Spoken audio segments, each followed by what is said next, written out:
Hello, everyone. I wish to go over this quiz on absolute value. Okay, so we talk about that absolute value function is a very, very important function that you are going to encounter many times over.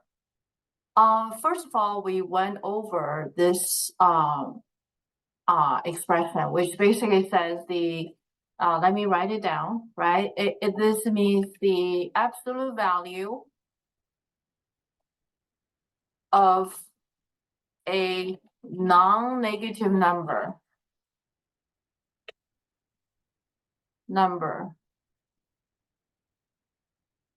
x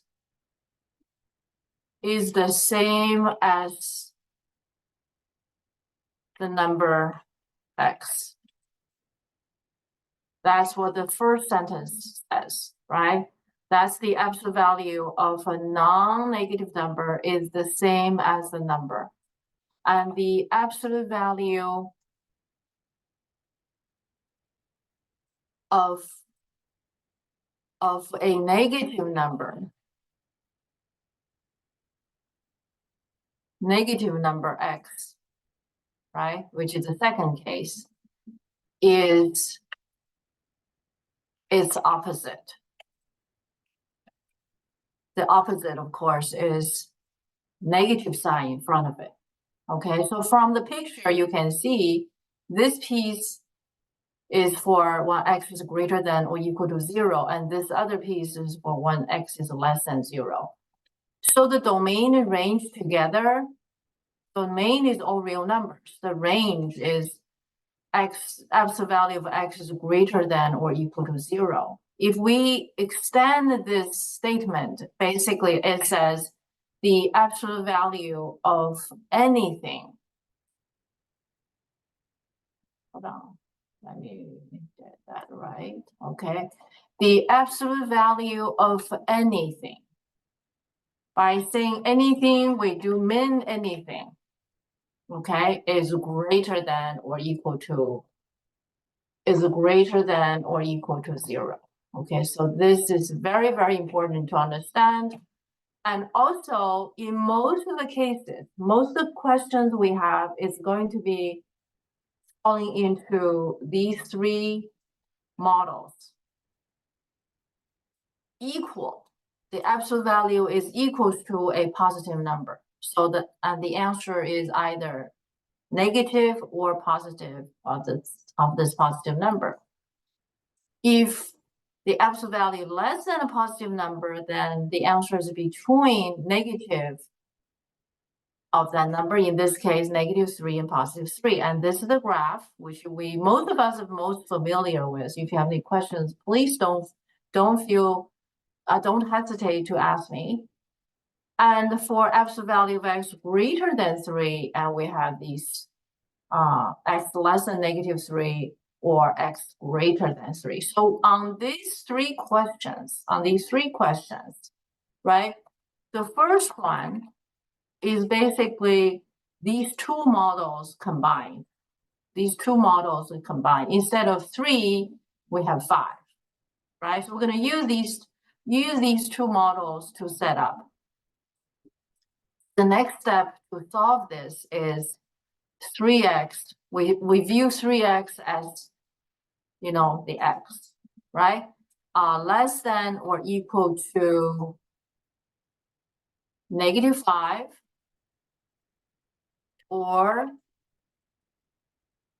3x minus 2 greater than equals to 5. So this is the initial setup. And usually this step is worth 3 points, okay? 1 point, 2 point, 3 points. And then we just solve these two inequalities separately, okay? So we have 3x less than equal to, adding 2 on both sides. So this is -3. And we still have the or, right? So this is just a continuation of that same logical relationship. So we add 2 on both sides. This is 7. And then we got x less than or equals to -1 or And this side is going to be x is greater than or equals to 7/3. 7/3. Then we're done. So this is the answer. This is the solution. Okay. And that's it. Okay, that's the first one. So I'll call it A. Oops. A. Let's look at B. Question B fits in the model, fits in this model. Okay, fits in this model. Right here. Okay, fits in this model. The first one. All right, so let me put the B on the top. Okay. Now,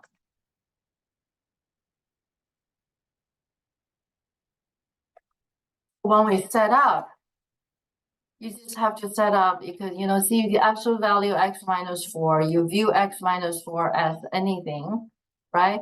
So we're going to have x minus 4 must be between -3 and the +3. Listen, the word I said is and, right? So when we write it in this way, it always means and.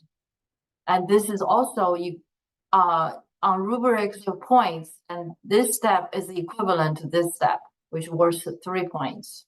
Okay. And adding 4 on both sides, so we're gonna end up with 1 less than x less than 7, and that's finished. That's done. Okay. So let's look at question C. Let's look at question C. Okay, you don't need to show these models to your reader. All the work you need to show for B is just this much. Okay, all the work you need to show for A is just this much. Okay, on just this much. You're done. C is that, we're solving for X, right?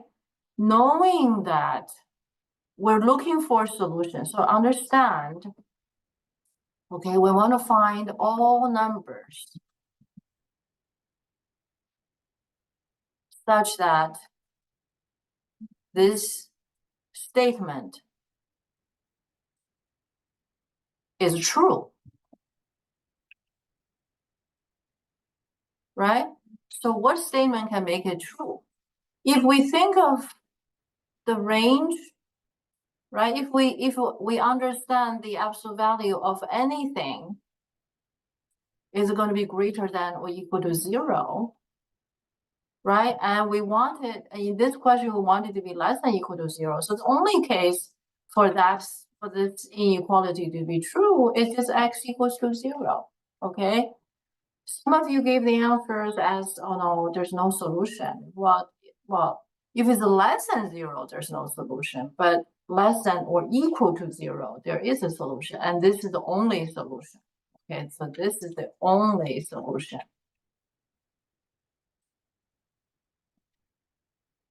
And you're done. You're finished.